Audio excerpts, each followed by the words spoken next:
Hello, my dear students. Hope all of you are fine and safe at home. So now we have to go on with our second terminal syllabus. Today we will start from Dreamcatcher for the love of a man. So let's start. For the love of a man, created by Jack London. And this piece has been extracted from the novel The Call of the Wild. So in this chapter we can see a vision of ideal man and dog relationship. There is a dog whose name is Buck, and Buck is characterized in this story as an animal of great love, loyalty and devotion. So let's start.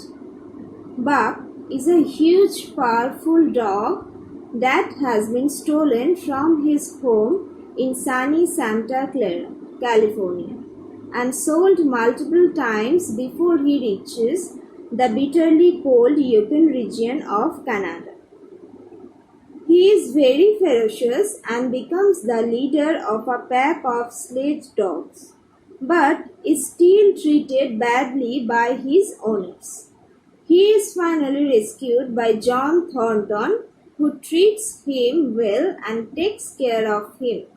The two immediately develop a deep friendship. So let's start.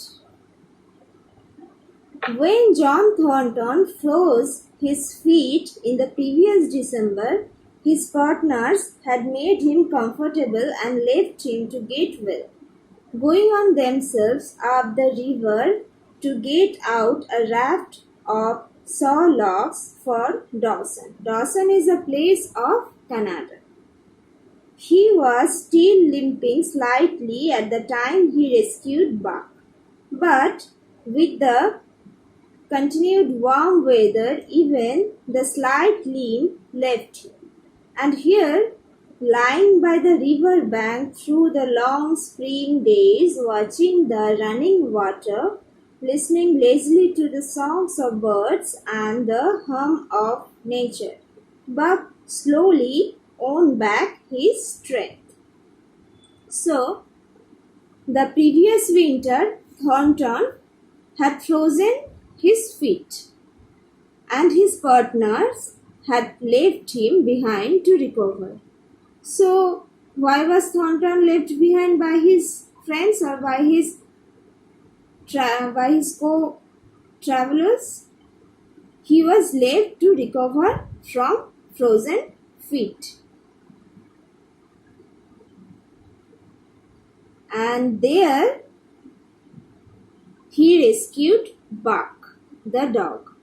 After that, sometimes they spent their time at that place watching the running water, listening lazily to the songs of birds, the hum of nature. Hum means whispering. So the whispering of nature. And that time Buck, the dog, was also wounded. He was also injured badly.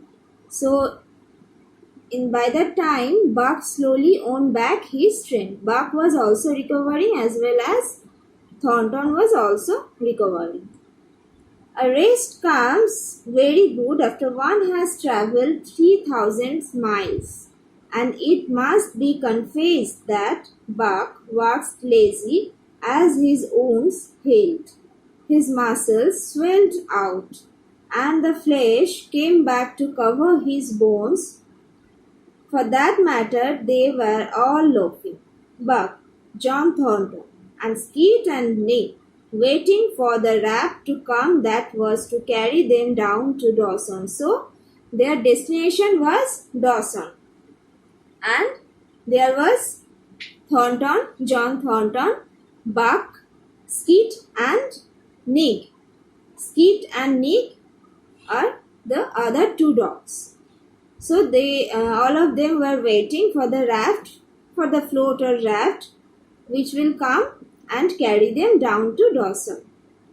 Skeet was a little Irish setter who early made friends with Buck, who, in a dying condition, was unable to resent her first advances.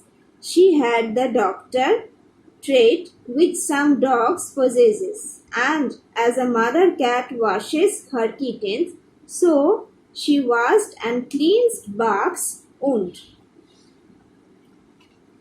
So during both Buck's and Thornton's recoveries, there were two other of Thornton's dog. One is Skit and the another is Nick. So how does Skit care for Buck? She licks Buck's wound and she was carrying Buck like a cat take care of her kitten. So she washed and cleansed Buck's wound. Regularly each morning after he had finished his breakfast, she performed her self-appointed task till he came to look for her ministrations as much as he did for Thornton's. Nick, equally friendly though less demonstrative, was a huge black dog, half bloodhound and half deerhound, with eyes that laughed at and a boundless good nature. So there is the elaboration or explanation of Nick. Nick was also equally very friendly with Buck, and he was a huge black dog, half bloodhound and half deerhound, with eyes that laughed and a boundless good nature. So by nature, Nick was also very friendly and very good. To Buck's surprise, this dog manifested to Buck's surprise, these dogs manifested no jealousy toward him. They seemed to share the kindness and largeness of John Thornton. So Buck was so surprised by the behavior of the two dogs because the two dogs were not so jealous toward Buck.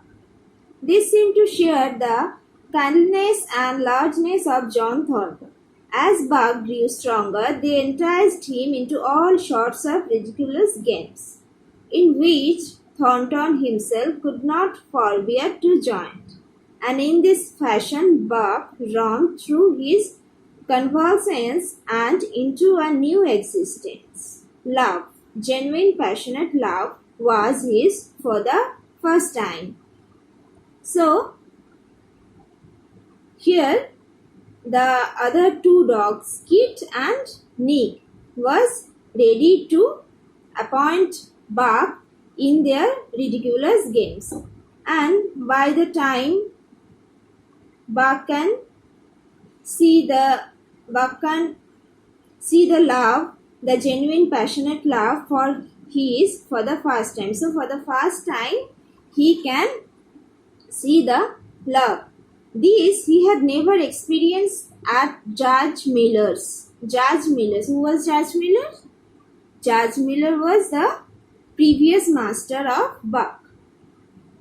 Down in the sun-kissed Santa Clara Valley, with the judge's son hunting and tramping, it had been a working partnership. With the judge's grandson, a sort of pompous guardianship, and with the judge himself, a stately and dignified friendship. So, here Buck was thinking that he had not got this type of passionate love before, because in his previous master's house, there he can only get the working partnership, the guardianship, or any lordly relationship, or a great or respectable friendship with his master, but not this type of affection or the passionate love, but love that was feverish and burning. So this love was like fever, that was adoration. So in that love there was a admiration, that was madness. there was also madness. It had taken John Thornton to arouse. This man had saved his life, which was something, but further he was the ideal master. Other men saw to the welfare of their dogs from a sense of duty and business expediency. He saw to the welfare of his as if they were his own children, because he could not help it. And he saw further. He never forgot a kindly greeting or a cheering word, and to sit down for a long talk with them was as much his delight as theirs. So it is very delighting for Thornton as well as for Buck. When Thornton sit down for a long talk with the dogs. He had a way of talking Buck's head roughly between his hands, so this is the way of pampering the dog and resting his own head upon Buck's, of shaking him back and forth, all the while calling him ill names that to Buck were love names. Buck knew no greater joy than that rough embrace and the sound of murmured oaths, and at each jerk back and forth it seemed that his heart would be shaken out of his body, so great was its ecstasy. So Buck was also enjoying the company of his master.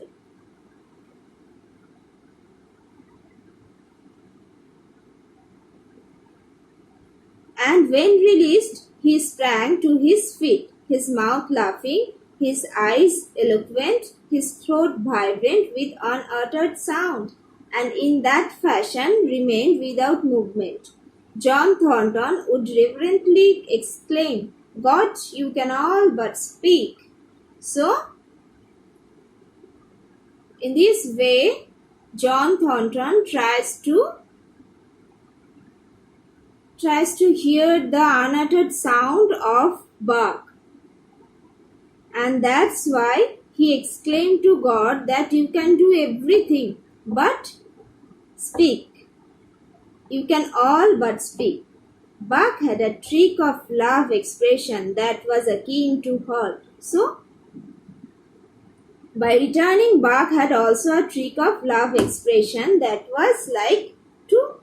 was quite similar to her.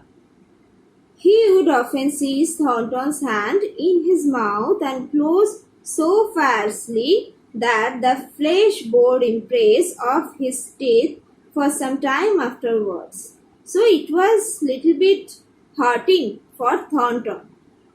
And as Buck understood the oaths to be love words, so the man understood this faint bite for a kiss. So the man means John Thornton also know that this is the sign of care. This is the sign of love. For the most part, however, Buck's love was expressed in adoration. While he went wild with happiness, when Thornton touched him or spoke to him, he did not seek these tokens.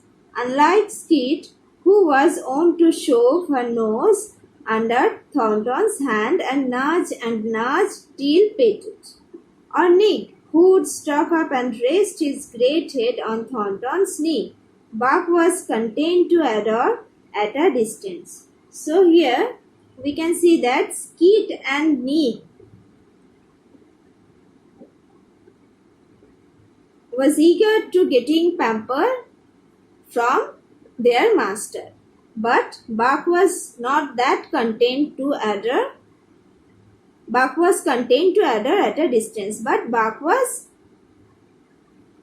content to adore at a distance. He would lie by the hour, eager, alert, at Thornton's feet, looking up into his face, dwelling upon it, studying it, following with keenest interest each fleeting expression, every movement or change of feature. or as chance might have it, he would lie farther away to the side or fear, watching the outlines of the man and the occasional movements of his body. And often such was the communion in which they lived. The strength of Buck's gaze would draw John Thornton's head around, and he would return the gaze without speech, his heart shining out of his eyes as Buck's heart shone out. So, Thornton's relationship to Buck is the ideal man-dog relationship. They each guards the other's back and is completely devoted and is completely devoted to each other, on each other. So for a long time after his rescue, Buck did not like Thornton to get out of his sight. From the moment he left the tent to when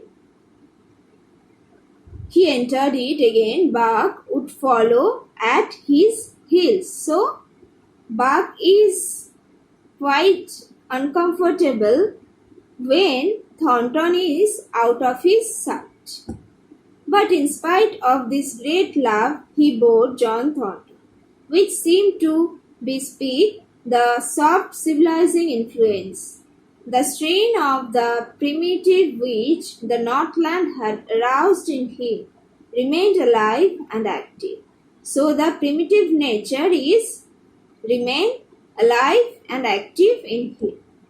Faithfulness and devotion, things born of fire and roof, were his, yet he retained his wildness and willingness. He was a thing of the wild, come in from the wild to sit by John Thornton's fire, rather than a dog of the soft Southland stamped with the marks of generations of civilization.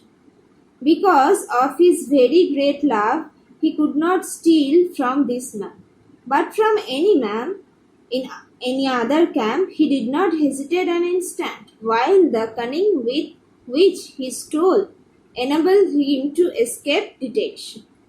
So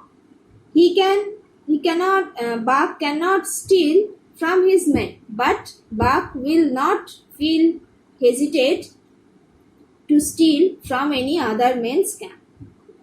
His face and body were scored by the teeth of many dogs, and he fought as fiercely, or you can say violently, as ever, and more shrewdly. Skeet and Nig were too good-natured for quarreling. Besides, they belonged to John Thornton.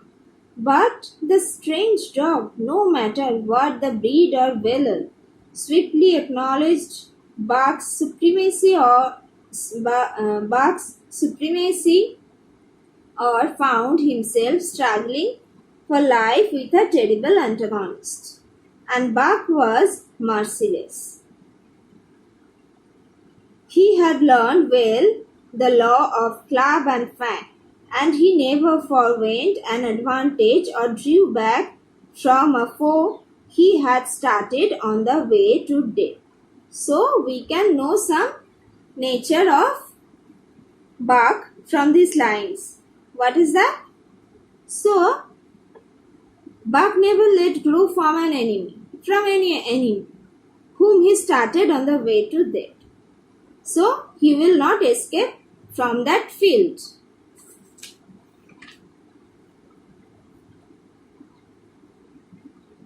Deep in the forest a call was sounding, and as often as he heard this call mysteriously thrilling and luring, he felt compelled to turn his back upon the fire and the beaten earth around it, and to plunge into the forest, and on and on.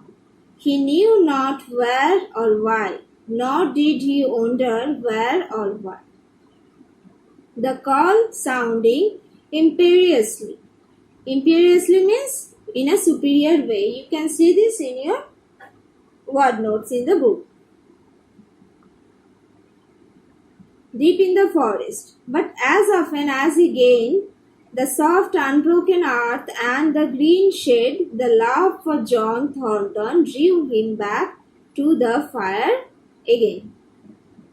So, just before Buck will return to the primitive world, the writer, Jack London, the writer shows us the love, the devotion and the affection that can exist between a man and a dog.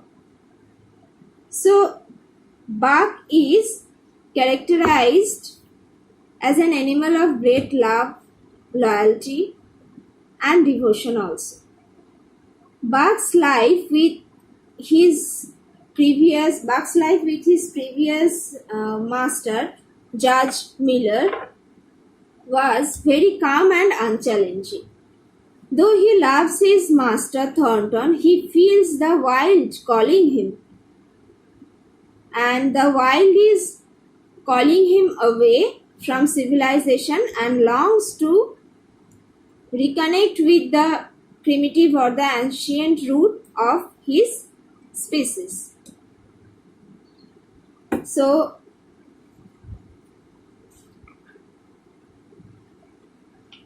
the prose is complete. Now we will discuss the question answer.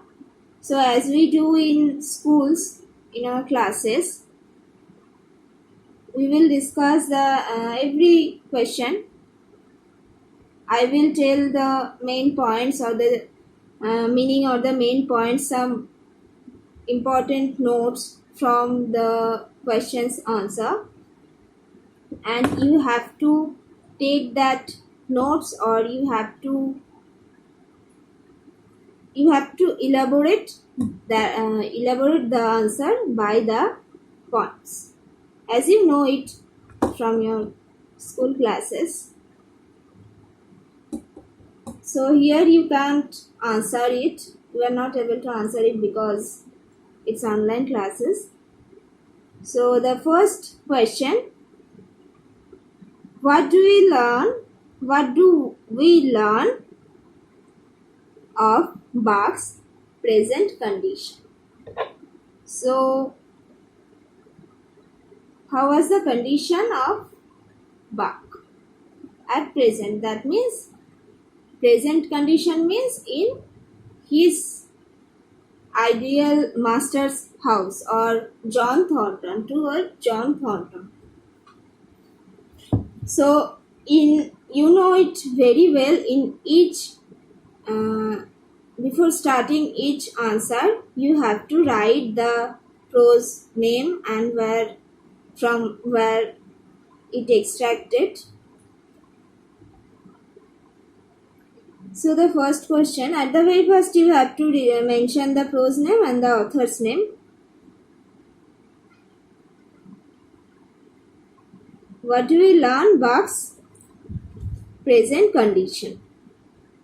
So, Buck's present condition, how was Buck's present condition? So, from that story we can say that it's very well and good. Now Buck is so happy, and he have not got this type of affection, this type of love from his previous master's house or from his previous master's company. So Buck's present condition is very favorable.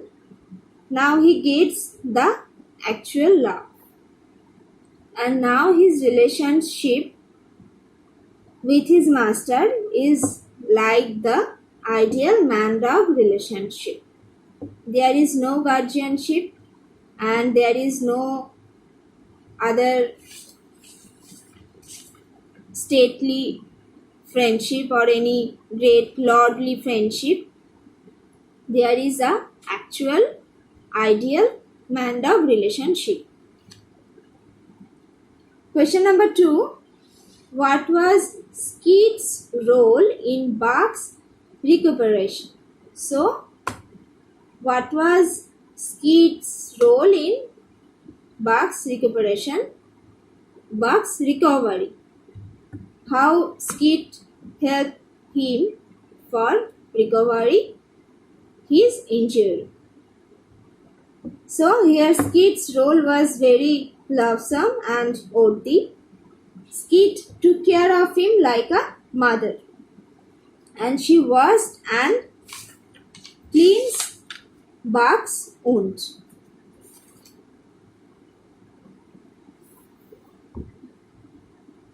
Question number 3.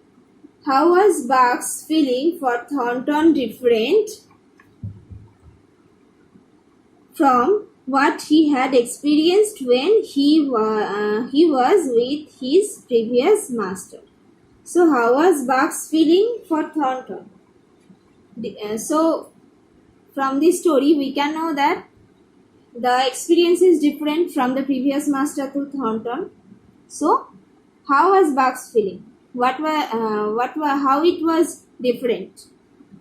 So Buck's feeling for Thornton was really different from his previous master. He have got the actual love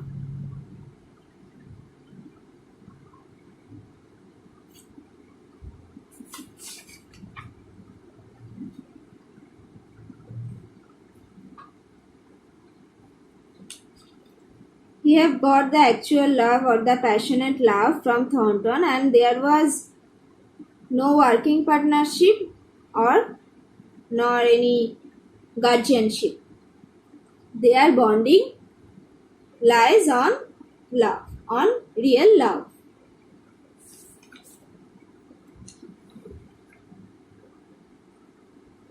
Question number 4. See at your book. How did Thornton treat Skeet, Nick and Buck? So how did Thornton treat with the dogs? What does this tell you about him? So John Thornton treated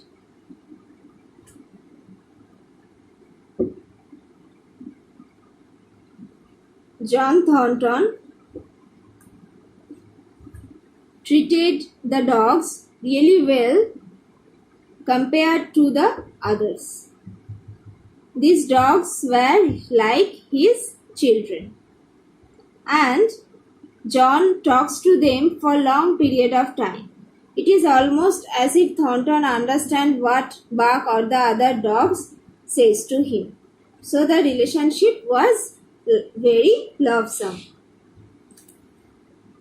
Thornton cared for his dogs with love and kindness, not just because he had to keep them alive. His kindness to the dogs created a sense of loyalty. So it's question number 4. Now come to question number 5. How has the writer explained the strange communion between Buck and Thornton? So the strange communion between them was like both of them gaze at each other. So this is the strange communion between them. So they gaze at each other without any speech. Thornton's heart glowing out of his eyes by seeing Buck's shining heart, as if both of them can see pleasure of their heart. So their communion or their conversation between the conversation or the communion between Buck and Thornton was like that they can understand each other's speech without any talking. Now come to question number 6. How was Buck's behavior different from that of Skeet and Nick? So Buck's behavior was little bit different from the other dog, Skeet and Nick.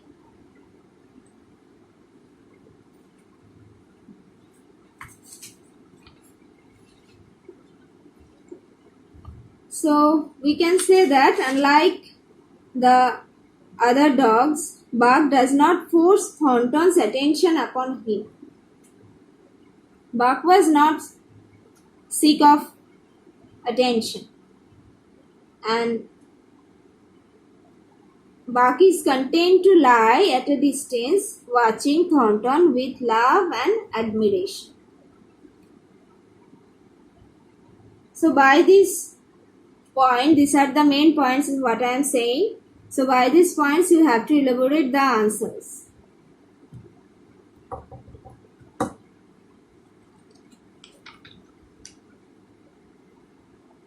The answers should not be too lengthy.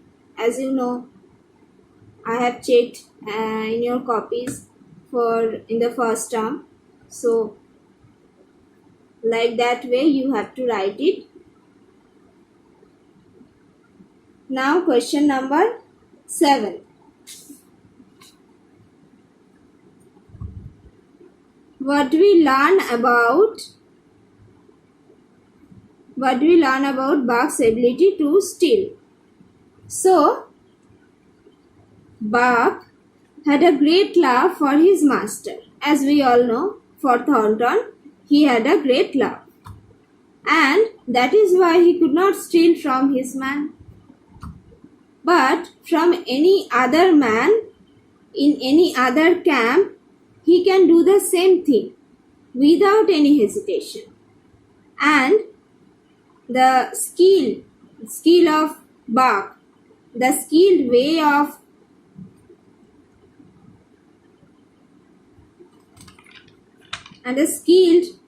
of Bark with which he stole helped him to decampment detection. So anyone cannot detect after he steal anything.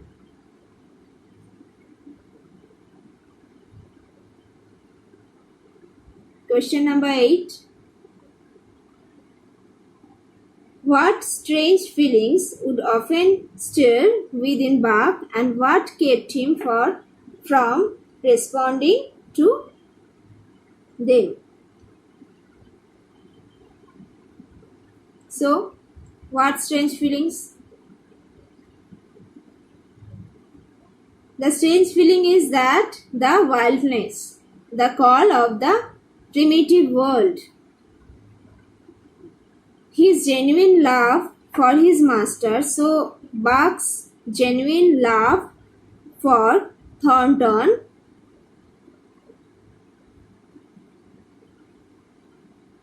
kept him from responding to the primitive world, because it was the matter of reputation of his master, and he and his master, both of them, there was a great love, there was a passionate love for each other, and that is why Bark never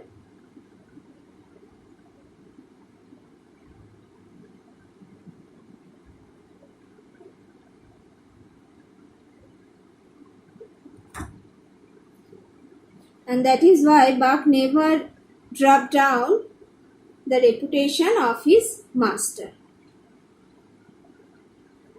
Next, reference to the context. B. Number 1. They seemed to share the kindness and largeness. Whose kindness and largeness is being referred to, and with whom are they being compared?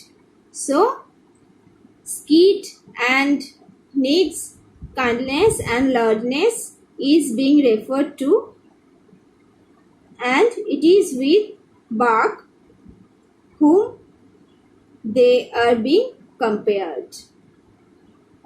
Number B, 1b. What comment precedes this statement? So the statement is that Bark was surprised with their behavior, with the other dogs' behavior. Bark was surprised. because the dogs had no jealousy toward Buck. So at the very first, I have forgot to tell that you have to write the quotation. After that, this line has been extracted or has been taken from the prose name and the author name.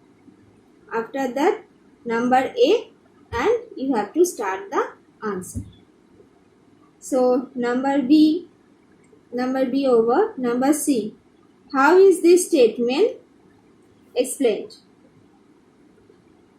The other two dogs were giving him good company, giving Buck a good company, and their compassion and their gentleness touched Buck's heart.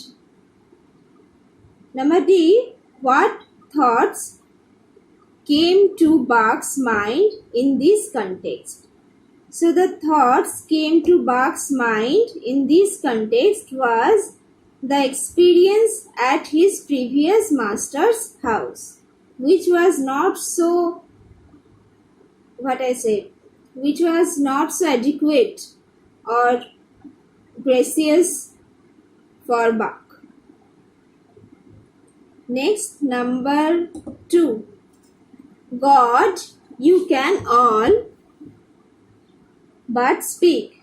Who says this about whom? So, Thornton says this about Buck. Number B. What do you know about the speaker's treatment of animals? Speaker means Thornton. So, here Thornton says this about Buck.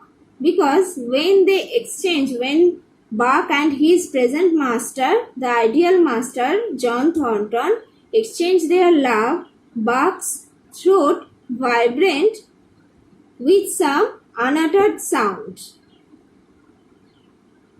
So Thornton told that God can do everything. As we know, God can do everything. He has given all, but not the speak or broach ability. Next, number C.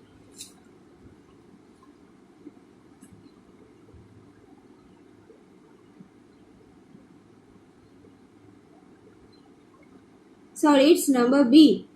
What do you know about the speaker's treatment of animals? So, Thornton was so much kind-hearted. He treated the dogs as his children, and he had the pure love, the passionate love and admiration for them. Number C. How is the relationship between the two described in the next paragraph?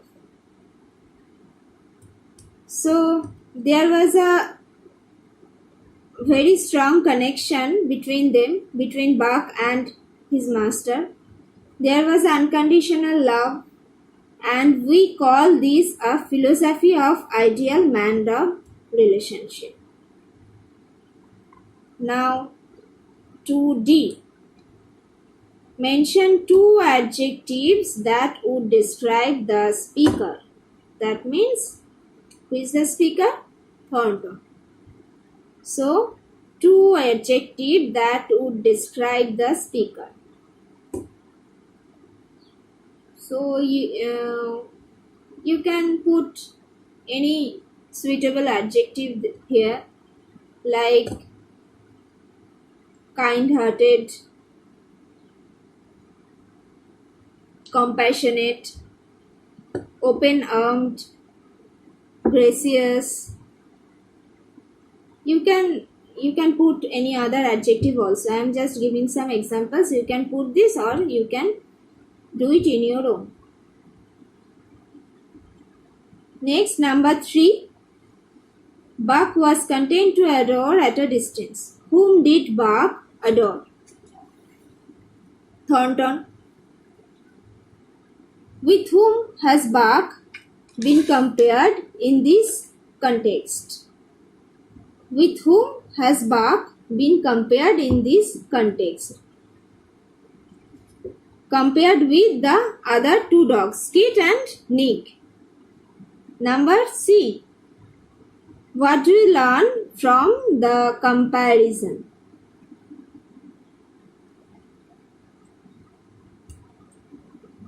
We can say that Bach is little different from the other two dogs, and he does not force his master for attention on him. Number D, 3D. What is our impression of Bach in the given context? So Bach knows that what he have to do, how he can shows his gratefulness toward his master. He just like to watch the love and admiration. Number 4. Love, genuine passionate love was his for the first time. Who is being spoken about? So, Bach is being spoken about. Why did he not have this love earlier? So, Bach have not got this love earlier. He have not got this love in his previous master's house, and there his relationship with others was like guardianship, working partnership and stately friendship. There was no affection, there was no actual love and admiration. Next, number C. How has he finally found genuine love? So he has finally found genuine love toward John Thornton, who feeds him like his child, used to talk with him, play with him, used to listen the unuttered sound also, and this was a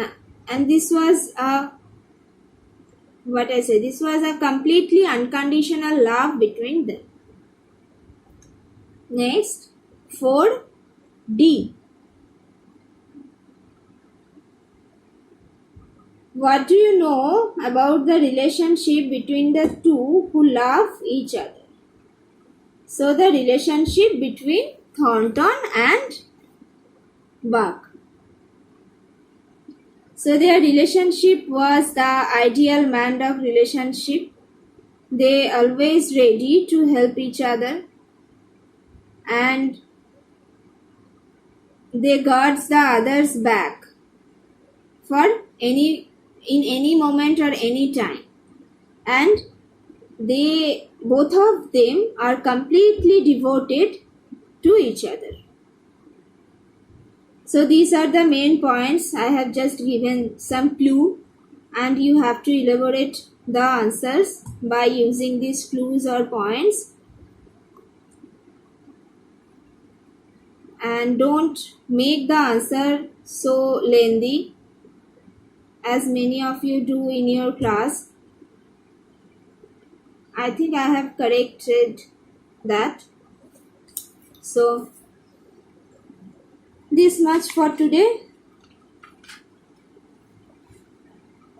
Question answer and reference to the context. Both of the questions done. Any other is there? No. Up to 1, 2, 3, 4. Okay. So this much for today. Thank you. Stay safe at home. Thank you.